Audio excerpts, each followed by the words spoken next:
नमस्कार, स्वागत आहे तुमचं आजच्या या व्हिडिओमध्ये. खास करून इयत्ता 10वीचे सर्व विद्यार्थी त्यांचं मी मनापासून स्वागत करतोय.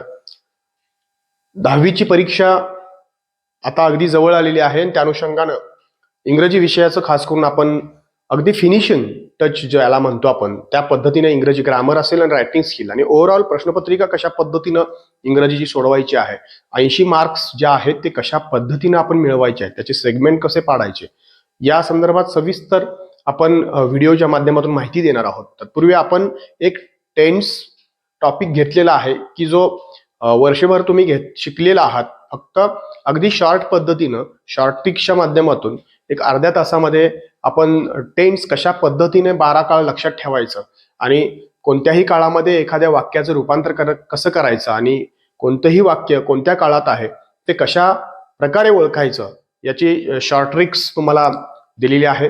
आता एक दुसरा महत्वाचा टॉपिक जो आहे तो टेन्स नंतर परीक्षेला सर्वाधिक येतो आणि सर्वाधिक म्हणण्यापेक्षा प्रत्येक परीक्षेला तो क्वेश्चन टॅगचा प्रश्न असतो. तो तुम्ही 2019 पासूनच्या किंवा त्याच्याही अगोदर पासूनच्या प्रश्नपत्रिका जर पाहिल्या तर त्याच्यामध्ये क्वेश्चन टॅग हा टॉपिक 100% आहे. काही वेळेला एक प्रश्न आलेला आहे, काही वेळेला 2 सुद्धा प्रश्न आलेले आहेत. तर त्यामध्ये क्वेश्चन टॅग म्हणजे आपल्याला माहिती आहे टॅग म्हणजे लावणे आणि त्याला टेल टॅग असंही म्हणतात. टेल म्हणजे कल्पना आहे आपल्याला की टेल म्हणजे शेपूट आणि शेपूट कोणत्याही प्राण्याला कुठे असते तर अगदी शेवटी असते आणि हा जो क्वेश्चन आपण लावतो तो क्वेश्चन वाक्याच्या शेवटी लावतो आणि म्हणून त्याला टेल टॅग असं म्हटलेलं आहे. आणि मराठीमध्ये याला आपण संक्षिप्त प्रश्न बनवतोय. संक्षिप्त प्रश्न आपण तो तयार करतोय. आता जसं Sitaram was on his delivery round, add a question tag अशा पद्धतीची सूचना असते. आता हा प्रश्न जो आहे तो मार्च 2019 ला आलेला आहे. आता बघा या वाक्याचा आपल्याला क्वेश्चन टॅग करायचा आहे. आता हे करत असताना सर्वात महत्वाची गोष्ट जी आहे ती आपल्याला या हेल्पिंग व्हर्बच्या बाबतीत माहिती असणं गरजेचं आहे. हेल्पिंग व्हर्ब जे आहेत सहाय्यकारी क्रियापद जी आहेत. आता बघा हे एमचा आपण आरंट करतो म्हणजे एम नॉट, इथं प्रत्येक ठिकाणी जर नॉट आहे असं आपण जर गृहीत धरलं ठीक आहे तर am not aren't, is not isn't, are not aren't, do not don't, does not doesn't, have not haven't, has not hasn't, was not wasn't, were not weren't, had not hadn't, should not shouldn't, would not wouldn't, will not won't, shall not shan't, cannot can't, could not couldn't आणि must not mustn't. अशा पद्धतीनं हे संक्षिप्त रूप आहेत आणि तोच आपल्याला या प्रश्नांमध्ये करायचा आहे. ठीक आहे, आता हे तुम्हाला लक्षात आलं असेल. आता आपण प्रत्यक्षात या दिलेल्या वाक्याचा क्वेश्चन टॅग करायचा आहे. आता हे क्वेश्चन टॅग करत असताना सर्वात महत्वाची गोष्ट तुमच्याकडे असणं गरजेचं आहे. तुम्हाला सर्वात आधी वाक्यातील सहाय्यकारी क्रियापद आहेत का नाहीत पाहायचं आहे. असतील तर ते कोणतं आहे हे ओळखता येणं गरजेचं आहे.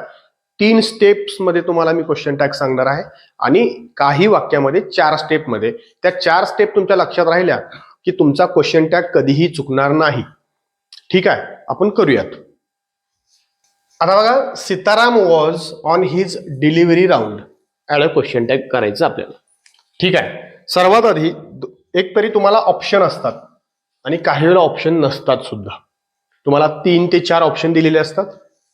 यापैकी तुम्हाला मात्र इथं तुम्हाला सूचना असते चूज करेक्ट क्वेश्चन टॅग, जे योग्य क्वेश्चन टॅग तुम्हाला निवडायचा आहे आणि इथं ऍड अ क्वेश्चन टॅग म्हणजे तुम्हाला तो करायचा, ऑप्शन नाहीत असं समजा. ठीक आहे, आता हे 2 पद्धतीने एकतरी आपण डायरेक्ट इथं क्वेश्चन टॅग त्याचा लिहू शकतो उत्तर म्हणून, डायरेक्ट क्वेश्चन टॅग इथं लिहू शकतो. नसेल तर दुसरं काय की आपल्याला दिलेलं वाक्य आपण लिहून घ्यायचं. Sitaram was on his delivery round. ठीक आहे, आता हे दिलेलं वाक्य लिहिल्यानंतर आपल्याला इथं शेवटी क्वेश्चन टॅग करायचा आहे त्यामुळे इथं कॉमा येणार. स्वल्पविराम दिल्यानंतर आता आपल्याला काम करायचं आहे पहिली स्टेप. पहिली स्टेप आहे या दिलेल्या वाक्यात हेल्पिंग व्हर्ब आहे की नाही ते शोधणं. म्हणजे सहाय्यकारी क्रियापद आहे का नाही बघायचा. मग या दिलेल्या वाक्यात सहाय्यकारी क्रियापद आहे का नाही, तर आहे. तर कोणता आहे, वॉज. ठीक आहे, ते लिहून घेतलं वॉज. त्यानंतर हे दिलेलं वाक्य, दुसरी स्टेप, दिलेलं वाक्य होकार अर्थी आहे की नकारार्थी आहे. म्हणजे दिलेल्या वाक्यात नो, नॉट, नेव्हर, नथिंग असे काही नकारार्थी शब्द आहेत का ते पाहायचं आहे. आणि जर ते शब्द नसतील म्हणजेच वाक्य होकारार्थी असेल तर टॅग जो आहे तो नकारार्थी, म्हणजे त्याचं संक्षिप्त काय, वॉज नॉटचं वॉजंट. ही झाली दुसरी स्टेप. आणि तिसरी स्टेप आहे महत्वाची, दिलेल्या वाक्यामध्ये जो सुरुवातीचा सब्जेक्ट आहे. आता इथं सब्जेक्ट कोण आहे, तर सीताराम आहे. तर या सीतारामला अनुसरून योग्य प्रोनाउन लिहायचं आहे, म्हणजे सर्वनाम लिहायचं आहे. मग सीतारामला अनुसरून सर्वनाम कोणतं येणार, वॉजंट ही. हा झाला क्वेश्चन टॅग, वॉजंट ही. तर अशा पद्धतीनं आपण 3 स्टेपमध्ये ज्या वाक्यात सहाय्यकारी क्रियापद असतं त्या वाक्याचे 3 स्टेपमध्ये आपण क्वेश्चन टॅग करू शकतोय. दुसरं, समजा इथं हेच वाक्य जर असं असतं, सीताराम वॉज, इथं समजा नॉट असतं, तर याचा क्वेश्चन टॅग कसा झाला असता, इथं समजा नॉट असतं, तर याचा क्वेश्चन टॅग जो आहे तो वॉजंट ही ऐवजी वॉज ही असा झाला असता. लक्षात आलं. म्हणजे दिलेलं वाक्य हे होकारार्थी का नकारार्थी त्याच्यावर डिपेंड आहे, टॅग होकारार्थी होणार की नकारार्थी होणार. लक्षात आलं. परीक्षेला आतापर्यंत जे प्रश्न आलेले आहेत क्वेश्चन टॅगचे ते आपण आता पाहायचे आहेत. ठीक आहे.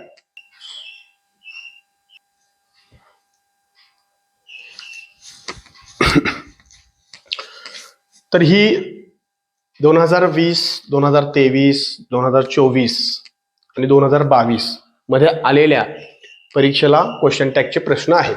तर आपण एक एक प्रश्न जो आहे तो सोडवायचा आहे. तर यामध्ये बघा, शी वॉज नॉट हॅपी, मार्च 2020 ला आलेला हा प्रश्न आहे. शी वॉज नॉट हॅपी. आता याच्यामध्ये आपल्याला क्वेश्चन टॅग करायचा आहे.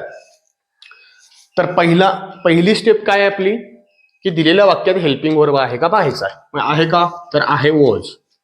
ठीक आहे, तिथलं वॉज लिहून. वाक्य होकारार्थी आहे का नकारार्थी आहे, तर नॉट आलेला आहे त्यामुळे वाक्य नकारार्थी आहे. मग टॅग काय करायचा आहे, होकारार्थी, तर वॉज आहे तसंच. आणि सर्वनाम शी हे ऑलरेडी सर्वनाम आहे, तर वॉज शी हा त्याचा क्वेश्चन टॅग. तुम्हाला ऑप्शन असतात तर ते वॉज शी बरोबर. तुम्हाला काही वेळेला फसवून सुद्धा ऑप्शन दिलेले असतात, तर ते ऑप्शन केवळ न बघता आपण या पद्धतीने या स्टेप्स नुसार गेलो की आपल्याला सहज क्वेश्चन टॅग मिळतो. त्यानंतर the next step should support and hold us without a crack. March 2022 ला हा प्रश्न आलेला आहे. ठीक आहे. आता बघा, पहिली स्टेप काय आपली, की दिलेल्या वाक्यात हेल्पिंग वर्ब आहे का बघायचा, सहाय्यकारी क्रियापद आहे का, तर आहे का, तर आहे शुड. तर घेतलं लिहून शुड. दिलेलं वाक्य होकारार्थी आहे का नकारार्थी आहे, बघा नो, नॉट, नेव्हर, नथिंग असं काय आलंय का, तर नाही आलेलं. म्हणजे हे दिलेलं वाक्य होकारार्थी आहे. म्हणजेच टॅग काय करायचा आहे, नकारार्थी करायचा, शुडंट. आणि आता दिलेला सब्जेक्ट बघायचा, द नेक्स्ट स्टेप असं म्हटलेलं, हा सब्जेक्ट आहे. द नेक्स्ट स्टेप हा सब्जेक्ट आहे. तर त्या सब्जेक्टला अनुसरून आपल्याला काय वापरायचं आहे, सर्वनाम वापरायचं आहे. मग या द नेक्स्ट स्टेप मधून पुल्लिंगी किंवा स्त्रीलिंगीचा आपल्याला बोध होतो का, तर नाही. ठीक आहे.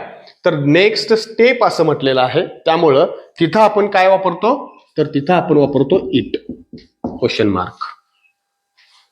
तर शुडंट, इट हे याचं काय क्वेश्चन टॅग आहे. पुढं, she wasn't a very good company, March 2023 ला आलेला प्रश्न आहे. बघा, she wasn't a very good company. करा. पहिल्यांदा पहिली स्टेप सहाय्यकारी क्रियापद आहे का, तर आहे. घेतलं इन वॉज. वाक्य होकारार्थी आहे नकारार्थी आहे, वाक्य होकारार्थी आहे का नकारार्थी आहे, तर नकारार्थी आहे. नॉट आलेला आहे, तर टॅग आहे असा राहायचा वॉज. आणि सर्वनाम शी, वॉज शी, क्वेश्चन मार्क.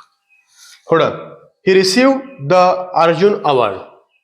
बघा, आता इथं खरी गंमत आहे, इथं एक स्टेप आपली वाढणार आहे, म्हणजे चौथी स्टेप होणार आहे. काय, ही रिसीव द अर्जुन अवॉर्ड. आता यामध्ये सहाय्यकारी क्रियापद आहे का ही पहिली स्टेप आपण पाहतोय. तर दिलेल्या वाक्यात कुठे सहाय्यकारी क्रियापद दिसते का? तर कुठंच नाहीये. जुलै 2023 ला आलेला प्रश्न आहे. तर सहाय्यकारी क्रियापद हेल्पिंग वर्ब आपल्याला कुठंच नाही. रिसिव्ड डायरेक्ट क्रियापद आहे. रिसिव्ड हेल्पिंग नाहीये, त्याला सहाय्य करणारं क्रियापद नाहीये. ठीक आहे. मग आता हे रिसिव्ड जे आहे इथं आपल्याला फक्त फोकस करायचा आहे. मग आता आपला मेन मुद्दा येतो टेन्स, की जो महत्वाचा असतो. मी आधीच सांगितलेला आहे. टेन्स मध्ये आपल्याला काय बघायचं, एक स्टेप आपली काय ऍड होणार आहे दुसरी, की जी दुसरी स्टेप आहे ती असणार आहे दिलेल्या वाक्याचा काळ ओळखायचा आहे. म्हणजे इथं दोन्ही क्रिया आपल्या होणार आहेत, एक क्वेश्चन टॅग आणि एक काळ.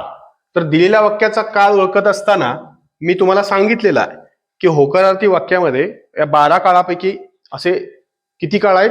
2च काळ आहेत की ज्या काळामध्ये सहाय्यकारी क्रियापद नाही. म्हणजे 12च्या 12 काळ आपल्याला शोधायची गरज नाही. 2च काळ. कुठले? एक सिंपल प्रेझेंट आणि दुसरं सिंपल पास्ट. सिंपल प्रेझेंट आणि सिंपल पास्ट म्हणजे साधा वर्तमान काळ आणि साधा भूतकाळ या दोन्हीपैकी एका काळामध्ये हे वाक्य असणार आहे. ठीक आहे. मग ते कसं ओळखायचं? सर सिंपल प्रेझेंटचं सूत्र काय? S plus V one plus O.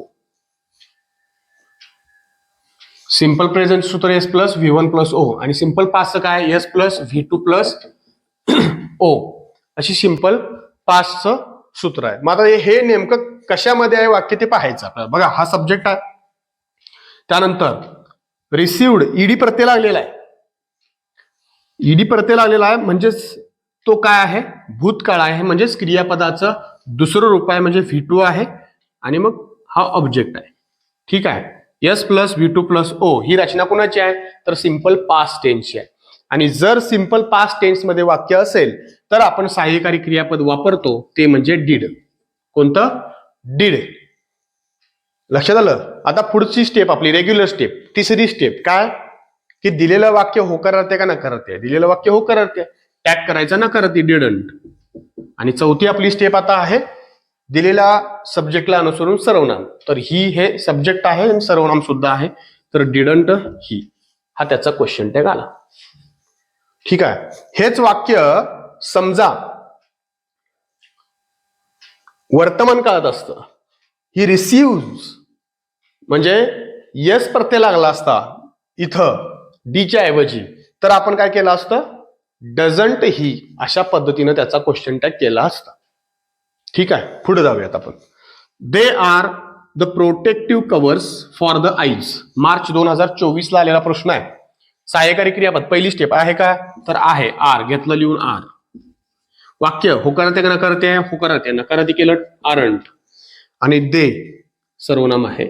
Aren't they question mark. पुढे बघा. The PM started clapping. जुलै 2024 ला आलेला प्रश्न म्हणजे नुकताच. तर बघा इथं आहे का सहाय्यकारी क्रियापद? कुठं नाहीये. वाक्याचा काळ ओळखा. हा यस आहे, हा व्ही टू आहे आणि हा ओ आहे. व्ही टू स्टार्टेड म्हणजे व्ही टू आहे म्हटल्यानंतर काय आहे? भूतकाळ. मग भूतकाळ असेल तर काय? डीड. वाक्य होकारार्थी नकारार्थी केलं डिडंट. आणि सर्वनाम काय? द पीएम असं म्हटलेलं आहे, त्यामुळे डिडंट ही. अशा पद्धतीने आपण हे क्वेश्चन टॅग 4 स्टेप मध्ये करू शकतो. ठीक आहे. आता आणखीन काही वाक्य आपण पाहायची आहेत की यापेक्षा वेगळे प्रश्न जर आले तर काय करायचं, तर ते तुम्हाला मी सांगतो.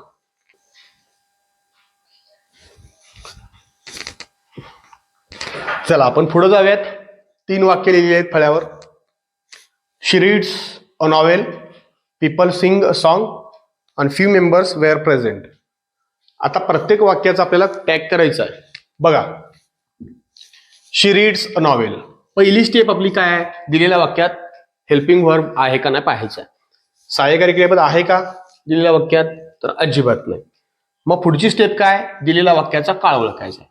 मग काळ काय आहे? हा सब्जेक्ट आहे, हा व्ही आहे, पण वन आहे का टू आहे? यस प्रत्यय लागलाय म्हटल्यानंतर वन आहे. आणि हा ऑब्जेक्ट आहे. ठीक आहे. म्हणजे S plus V one plus O म्हणजेच हा कुठल्या काळात आहे? Simple present. आणि मग सिंपल प्रेझेंट मध्ये असेल तर आपण काय वापरतो? डू किंवा डज वापरतो. ठीक आहे. मग आता डू वापरायचं का डज वापरायचं हे ऑलरेडी आपण टेन्स या टॉपिक मध्ये पूर्ण केलेलं आहे. यस प्रत्यय लागलाय म्हणल्यानंतर काय वापरणार आपण डज. दिलेलं वाक्य हो करते का न करते तर हो करते आहे. टॅग केला न करते डझंट. आणि सर्वनाम काय शी. डझंट शी. पुढं पीपल सिंग अ सॉन्ग. पहिली स्टेप काय दिलेल्या वाक्यात हेल्पिंग वर्ब आहे का तर अजिबात नाही. मग सब्जेक्ट हा वर्ब आहे आणि हा ऑब्जेक्ट आहे. ठीक आहे. मग आता हा वर्ब वन आहे का टू आहे तर वन आहे. कारण सिंगचं पहिलं रूप सिंग, दुसरं सॅंग आणि तिसरं संग. सिंग सॅंग संग. त्यामुळं इथं काय होणार आहे आपण काय वापरायचं आहे सिम्पल प्रेझेंट टेन्स मध्ये. मग डू किंवा डज. आता इथं डू वापरणार का डज वापरणार तर इथं बघा यस प्रत्यय लागलाय का तर लागलेलं नाही. का लागलेलं नाही कारण सब्जेक्ट अनेक वचनी आहे त्यामुळे लागलेलं नाहीये. त्यामुळं इथं आपण घेत असताना काय वापरणार आहे डू घेणार आहे. वाक्य हो करते का नकारते आहे तर हो करते. टॅग केला नकारते डोंट. आणि पीपल हे सर्वनाम नाहीये. पीपल हे नाव आहे कॉमन नाव आहे आणि मग त्यामुळं त्याला अनुसरून सर्वनाम काय वापरणार आपण दे. Don't they. ठीक आहे. आता पुढं हे वाक्य महत्वाचं आहे. फार रेअर वाक्य अशी परीक्षेला येतात. महत्वाचा नियम बघा फ्यू मेंबर्स वेअर प्रेझेंट. आता पहिली स्टेप आपण काय बघणार वेअर हे सहाय्यकारी क्रियापद आहे लिहून घेणार. दिलेल्या वाक्यात नो नॉट नेव्हर नथिंग काय आहे का नाही आहे म्हणजे वाक्य होकार आहे म्हणून आपण वेअरंट करणार. आणि फ्यू मेंबर्स मेंबर्स आहे म्हटल्यानंतर दे असं करणार आणि क्वेश्चन मार्क देणार. आणि आपल्याला फुल कॉन्फिडन्स असा वाटणार की हे आपण बरोबरच सोडवलेलं आहे. तर हे तुमचं बरोबर नाही तर ते तुमचं चुकीचं आहे. तर ते कसं चुकीचं आहे तुम्हाला मी सांगतो पहा. Few members were present. तर इथं बघा काय शब्द आलेला आहे फ्यू शब्द आलेला आहे. फ्यू फ्यूचा अर्थ काही आणि हा शब्द नकारार्थी अर्थानं आलेला आहे. आणि ज्या वेळेला असे शब्द फ्यू लिटल रेअर असे शब्द ज्या वेळेला वाक्यात नकारार्थी अर्थाने येतात त्यावेळेला त्या वाक्याचा टॅग जो आहे तो आपण होकारार्थी करायचा. त्यामुळं फ्यू मेंबर्स वेअर प्रेझेंटचा टॅग जो आहे तो वेअर दे असा होणार. लक्षात ठेवा. लक्षात आलं. बघा अजून एक वाक्य आपण पाहूया म्हणजे तुमच्या लक्षात येईल.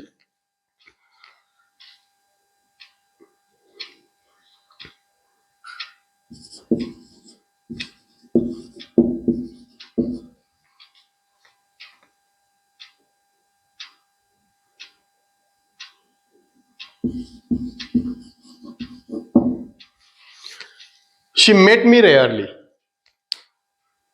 आता बघा वाक्यात नो नॉट नेव्हर नथिंग दिसणार नाही पण हा रेअर शब्द आला ना रेअरली क्वचितच कधी कधी तो मला भेटतो. म्हणून या वाक्याचा टॅग जो आहे तो बघा वाक्यात होकारार्थी जरी दिसत असलं तरी हा शब्द नकार दर्शवतो. त्यामुळं दिलेल्या वाक्यात सहाय्यकारी क्रियापद नाहीये. वाक्याचा काळ ओळखायचा आहे. मीटचं दुसरं रूप काय आहे मेट आहे त्यामुळे येणार डीड. वाक्य होकारार्थी आहे का नकारार्थी आहे त्याच्यावरून आपण टॅग करायचा. तर रेअर शब्द आला त्यामुळे त्याचा टॅग जो आहे तो होकारार्थी होणार त्यामुळे डीड. आणि सर्वनाम काय शी डीड शी. म्हणजे दिलेल्या वाक्यात नो नॉट नेव्हर नथिंग हे आलेच पाहिजे असं काही नाही. त्याच्यामध्ये हे जे फ्यू लिटल रेअर हार्डली असे जे शब्द आहेत ते जर आले तर मात्र त्याचा आणि सेल्डमली हा एक शब्द आहे सेल्डमली. तर असे शब्द जर नकारार्थी अर्थाने आले तर त्या वाक्याचा क्वेश्चन टॅग हा होकारार्थी करायचा. एवढं लक्षात ठेवा. ठीक आहे. पुढे जाऊयात. बघा इथं आपण काही वाक्य दिलेले आहेत तर थोडी वेगळी वाक्य आहेत वेगळी उदाहरणं आहेत तर आपण ती पाहायची. त्याच्यामध्ये काय नियम आहे नेमका एव्हरीथिंग इज पॉसिबल. आता इथं बघा स्टेप त्याच आहेत आपल्या सहाय्यकारी क्रियापद आहे का नाही बघायचं आहे तर आहे ते घेतलं लिहून इज. वाक्य होकारार्थी आहे का नकारार्थी आहे तर होकारार्थी आहे टॅग केला नकारार्थी इजंट. आणि एव्हरीथिंगला अनुसरून आपल्याला आता काय सर्वनाम वापरायचं आहे तर एव्हरीथिंग नथिंग समथिंग एनिथिंग यासाठी इट वापरायचं. Isn't it. समजा हेच वाक्य असं असतं, नथिंग इज इम्पॉसिबल. तर ह्या वाक्याचा टॅग कसा झाला असता? Is it. ऑलरेडी नथिंग आहे म्हटल्यानंतर त्यामध्ये नो आलेला आहे, त्यामुळे नकारार्थी वाक्य आहे. त्यामुळे टॅग काय केला आपण? होकारार्थी केलेला आहे. Is it. Nothing is impossible, तर त्याचा टॅग होणार आहे इज इट. तर पुढे बघा, म्हणजे ह्या अशा पद्धतीनं होणार आहे. पुढे एव्हरीवन हॅज प्रेझेंट. सहाय्यकारी क्रियापद हॅज आहे, पण एव्हरीवन प्रत्येक जण, म्हणून याला अनुसरून आपण सर्वनाम वापरणार आहे दे. कोणतं वापरणार आहे? दे वापरणार आहे. त्यामुळे दे जर आपण इथं सर्वनाम वापरणार असेल तर हॅज हे सहाय्यकारी क्रियापद त्या ठिकाणी वापरून चालणार नाही. त्यामुळे तिथं आपल्याला वापरावं लागेल हॅव. वाक्य होकारार्थी नकारार्थी केलं हॅवंट आणि सर्वनाम काय? दे. तर हे लक्षात ठेवा. एव्हरीवन, त्यानंतर अजून एनीवन, नो वन, अशा पद्धतीनं. पुढं दिस इज अ कार राहिलं. दिस इज अ कार. आता सहाय्यकारी क्रियापद आहे इज. वाक्य होकारार्थी केलं नकारार्थी इजंट. आता इथं धिस हे जरी डेमॉन्स्ट्रेटिव्ह प्रोनाउन असलं तरी सुद्धा इथं वापरताना ते डायरेक्ट धिस वापरायचं नाही. या धिसनं ज्याच्याकडं निर्देश केलेले आहेत, ज्याच्याकडं डेमॉन्स्ट्रेट केलेलं आहे त्याला अनुसरून घ्यायचं इथं सर्वनाम. तर एक कारला घेतलेलं आहे, मग कार आहे म्हटल्यानंतर काय येणार? इट. Isn't it. समजा हेच वाक्य असं दिलं असतं, धिस इज अ बॉय किंवा बेबी असं काहीतरी आलं असतं, तर त्याचा टॅग आपण काय केला असता? इजंट बॉयला अनुसरून ही. अशा पद्धतीनं ते केलं असतं. पुढं ऍड अ क्वेश्चन टॅग. आता याचा पुन्हा आपल्याला क्वेश्चन टॅग करायचा आहे. ठीक आहे. बघा आता पहिली स्टेप, इथं आपली पहिली स्टेप काय आहे? सहाय्यकारी क्रियापद आहे का? सहाय्यकारी क्रियापद नाही आहे. दुसरी स्टेप, वाक्याचा काळ ओळखायचा. ओळखता येतोय का वाक्याचा काळ? नाही ओळखता येत. मग आता काय करणार? तर बघा हे कुठल्या प्रकारचं वाक्य आहे? ऍड म्हणजे क्रियापद जे आहे ते सब्जेक्टच्या आधीच आलेलं आहे. म्हणजे क्रियापदानं वाक्याची सुरुवात झालेली आहे आणि ज्या वाक्याची सुरुवात क्रियापदाने होते, वर्बने होते, ते वाक्य कुठल्या प्रकारचं असतं? इम्परेटिव्ह सेंटेन्स असतं, म्हणजे आज्ञार्थी वाक्य असतं. आणि म्हणून हे वाक्य जे आहे ते आज्ञार्थी वाक्य आहे. कुठलं वाक्य आहे? आज्ञार्थी वाक्य. आणि आज्ञार्थी वाक्याचा क्वेश्चन टॅग हा विल यू असा करतात. कसा करतात? Will you. आता तुम्हाला प्रश्न पडेल की सर विल यूज का? याचा क्वेश्चन टॅग विल यू असाच का? दुसरं का नाही? हे विलच का सहाय्यकारी क्रियापद घेतलं? यू हेच सहाय्यकारी, यू हेच सर्वनाम का घेतलं? तर बघा, मी ज्यावेळेला तुम्हाला एखादी आज्ञा देईन, ऍड अ क्वेश्चन टॅग, ही आता आपल्याला आज्ञा आलेली आहे की क्वेश्चन टॅग करा, अशी आज्ञा आहे. मग आज्ञा आल्यानंतर ती क्रिया कधी होते? भूतकाळात होते का? वर्तमान काळात?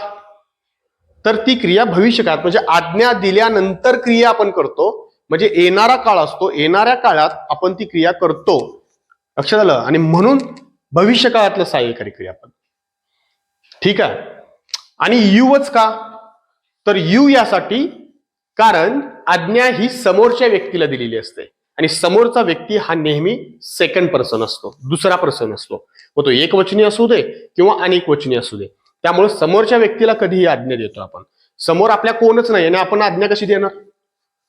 समजा ओपन द डोअर असं मी म्हणणार आहे, तर कोणाला तरी माझ्या समोर कोणतरी आहे त्यालाच मी म्हणणार आहे ना ओपन द डोअर. तर अशा वेळेला आपण ती काय करतो?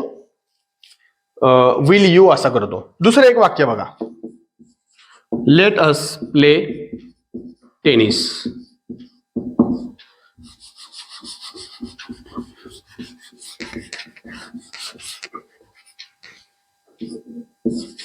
Let us play tennis. ठीक आहे. आता बघा हे सुद्धा तसंच आहे. सहाय्यकारी क्रियापद नाही, काय नाही, म्हटलेलं आहे की चला टेनिस खेळूया, चला टेनिस खेळूया. लेटनं वाक्याची सुरुवात झालेली आहे. तर लेटनं सुरुवात झालेल्या वाक्याचा टॅग जो आहे तो शाल वी असा करायचा. काय करायचा? Shall we. आता ह्याचं कारण असं का, तर शालच का आणि हुई का. बघा, लेटस प्ले टेनिस असं ज्याला आपण म्हणतो, चला क्रिकेट खेळूया किंवा चला टेनिस खेळूया, ही जी क्रिया आहे ती झालेली आहे का, व्हायला लागली आहे का, तर होणार आहे ना. म्हणजे ज्या वेळेला आपल्याला असं म्हणेल की चला खेळूया, मग आपण खेळायला जाणार आहोत, म्हणजे ती क्रिया भविष्य काळात, म्हणून भविष्य काळातलंच आहे. मग शालच का, तर इथं सर्वनाम आपण वी वापरलंय, आय आणि वी सोबत आपण शाल वापरतो. आणि मग लेट अस म्हटलेलं आहे, चला, म्हणजे ज्यांना आज्ञा दिलेली आहे त्यानं स्वतः सोबत आपण हा उल्लेख त्या ठिकाणी केलेला आहे, म्हणून वी घेतलेला आहे. चला खेळूया म्हणजे आपण खेळूयात. ठीक आहे, लक्षात आलं की ही दोन कारण लक्षात आली. इथं विल यू का आणि इथं शाल वी का. ठीक आहे, म्हणजे आज्ञार्थी वाक्याचा क्वेश्चन टॅग हा विल यू करायचा आहे, लेटच्या वाक्याचा टॅग हा शाल वी करायचा आहे.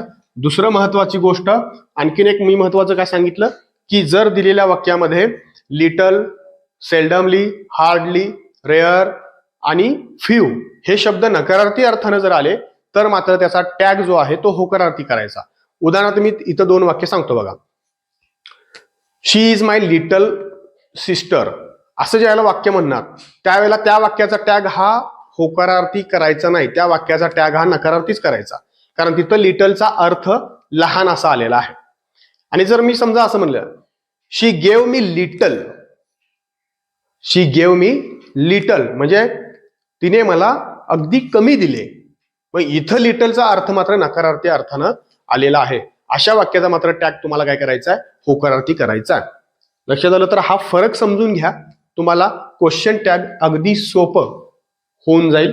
3 स्टेप आहेत आणि जर 3 स्टेप मध्ये सहाय्यकारी क्रियापद जर त्या वाक्यात नसेल तर एकच स्टेप वाढते, ती म्हणजे चौथी, दिलेल्या वाक्याचा काळ ओळखायचा आहे. एवढी स्टेप होते आणि काळ ओळखल्यानंतर 3च असे सहाय्यकारी क्रियापद, एक डू, डज आणि डीड, यापैकीच आपल्याला काय वापरायचे, तिथं सहाय्यकारी क्रियापद वापरायची आहेत. तर अशा पद्धतीनं क्वेश्चन टॅग हा टॉपिक आपण अगदी शॉर्ट मध्ये मात्र तुम्हाला समजेल अशा भाषेमध्ये घेतलेला आहे. या व्यतिरिक्त 10वीच्या दृष्टिकोनातून प्रश्न येतात, तसा हा क्वेश्चन टॅगचा टॉपिक अजून मोठा आहे, पण तो पुढं 12वीला गेल्यानंतर त्यानंतर पुढे कॉम्पिटिटिव्ह एक्झाम मध्ये या क्वेश्चन टॅगवर अतिशय पुढे अजून अवघड प्रश्न असतात. मात्र 10वीच्या दृष्टिकोनातून जर पाहायला गेलं तर इतकं सफिशियंट आहे. हे सुद्धा आपण एक्स्ट्रा घेतलेलं आहे, तर इतकं त्या ठिकाणी येत नाही, तर फार सोपे सोपे प्रश्न त्या ठिकाणी असतात. तर नीट समजून घ्या. एक म्हणजे पहिली स्टेप सहाय्यकारी क्रियापद ओळखणे, दुसरी स्टेप वाक्य होकारार्थी का नकारार्थी ओळखणे, आणि तिसरी स्टेप योग्य सर्वनाम लिहून क्वेश्चन मार्क लिहायचा. ठीक आहे. चौथी स्टेप कधी वाढणार आहे, ज्या वेळेला सहाय्यकारी क्रियापद वाक्यात नसेल त्याच वेळेला चौथी स्टेप वाढणार आहे, दिलेल्या वाक्याचा काळ ओळखणे. तर या 4 स्टेपमध्ये क्वेश्चन टॅग हा टॉपिक आपला पूर्ण होऊन जातो.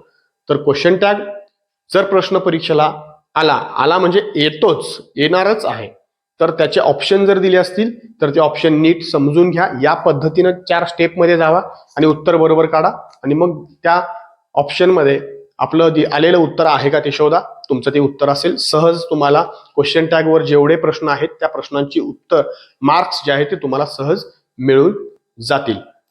आशा करतो की तुम्हाला क्वेश्चन टॅग हा टॉपिक समजला असेल. पुढे आपण नवीन टॉपिक सोबत भेटूयात. जर इयत्ता 10वीचे तुमचे मित्र कोणी असतील तर त्यांना हा व्हिडिओ शेअर करा. कसा वाटला नक्की सांगा. आणि जर तुमचे काही प्रश्न असतील की अजून हा टॉपिक सर घ्या, किंवा या क्वेश्चन टॅगवर सुद्धा तुम्हाला काही प्रश्न असतील तर तुम्ही ते कॉमेंटमध्ये टाका. आपण त्याचे उत्तरं जी आहेत किंवा ती जी शंका आहे ती शंका दूर करण्याचा निश्चितपणाने प्रयत्न करू. आणि तुम्हाला जर एखादा टॉपिक अवघड जात असेल तर ते सुद्धा सांगा. आपण त्या टॉपिकवर सविस्तर पद्धतीनं व्हिडिओ निश्चितपणाने बनवायचा आहे. आपण प्रत्येक टॉपिकला त्या ठिकाणी वेळ देणार आहोत. त्यामुळं इंग्रजीचा पेपर होईपर्यंत आपले सगळे टॉपिक जे आहेत ते पूर्ण होतील.